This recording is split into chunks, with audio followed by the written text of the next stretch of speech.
In Kerry, football is a religion, and their success has always been built on a foundation of the old guard inspiring a new generation. Tommy Walsh is a player whose journey began with the legendary Kerry team of the 2000s, and now brings all that experience into an exciting new era for the Kingdom. I think Gaelic football is huge to the people in Kerry. It affects their daily lives. It's something they talk about all the time, and because there's such a huge tradition of it here, there is a certain expectation on the Kerry team to perform year on year. Growing up as a teenager, they had been very successful, and to walk into the dressing room with guys like the O'Sheas, Colin Cooper, Kieran Donaghy, Declan O'Sullivan, all those guys, they were almost my heroes. The next thing I was sitting beside them in the dressing rooms. We had just kind of come off the back of that very successful Kerry team in the 70s and 80s, so that was still kind of going along when I was growing up, and I was lucky enough to know a lot of those fellas like Owen Liston. My father was involved, Ogie Moore, and they all played a huge part in my development growing up as a footballer. The passing movements go on, a high ball from Sean Walsh and it's over the bar. So what does it mean to put on the Kerry jersey? Do you know what? You could call it a pressure, but I think it's tradition, because there's no doubt about it. The minute you put on a Kerry jersey, it means something, and I think that's not a pressure. That's a kind of a lift, and it makes you 2 inches taller when you're going out in the field. Well, Tommy was into a lot of sport. He maybe wasn't the most skillful when he started out as a juvenile, but he has developed good skills since. He's practiced a lot. I was very proud, and particularly in 2009, 2 of my sons were involved. Barry John was on the panel and Tommy was actually playing.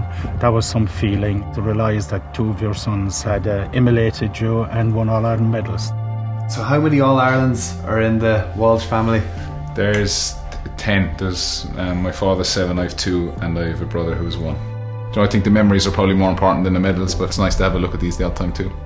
Do you realise all the other counties? Poor Monaghan would do anything for one of these. You're trying to live up to it, I suppose, but try and not let it get to you too much. I was lucky enough to go to Australia to play professional sport. It was just an opportunity that I couldn't let go.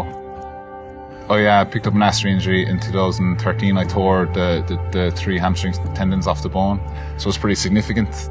I think when you're away from home it might be a bit tougher. I didn't have the support structures that I would have been used to, my family, my friends. That was probably the hardest time I had over there. There was a couple of factors in coming home, but I'd spoken to the Kerry management at the time. They were keen to have me back, so they just felt I was ready to come back. Tommy is a wonderful player, has had a fantastic league for us, and we're delighted that he's back in vogue this year for Kerry. Tommy had played at the highest level before he ever went to Australia. Coming back to Kerry, we needed experience in that dressing room, and that's certainly what Tommy's giving us. When you get an experienced player, he can only lead the fellas, but they'll actually drive him on as well. They're looking forward and they're looking up to the likes of Tommy, and they aspire to be like him someday. I've been very impressed with the Kerry minor setup and the way they've been developed there. There are guys coming into the senior team now and they seem to be ready. They're coming in now 19, 20 years of age, and they're ready to put their hands up for positions almost immediately. They're used to success. They'll be very hungry for that at senior level too. In Kerry, I think you'd be naive to think that everyone wasn't looking at the All-Ireland final, but I think the reason that Kerry have been successful over a long period of time is that they haven't looked too far ahead. How the Kerry team does in the summer, it is really important to people here. It plays a big part in their lives, so after winning on Ireland, to come back and to see your family and friends back in your hometown, that's what makes it all worthwhile. Here in the Kingdom, success begins at grassroots level. Every young player dreams of pulling on that green and gold and lining out with their heroes. Guided by the experience of past champions like Tommy Walsh, can this young Kerry team carry their winning mentality into the championship and have that one day?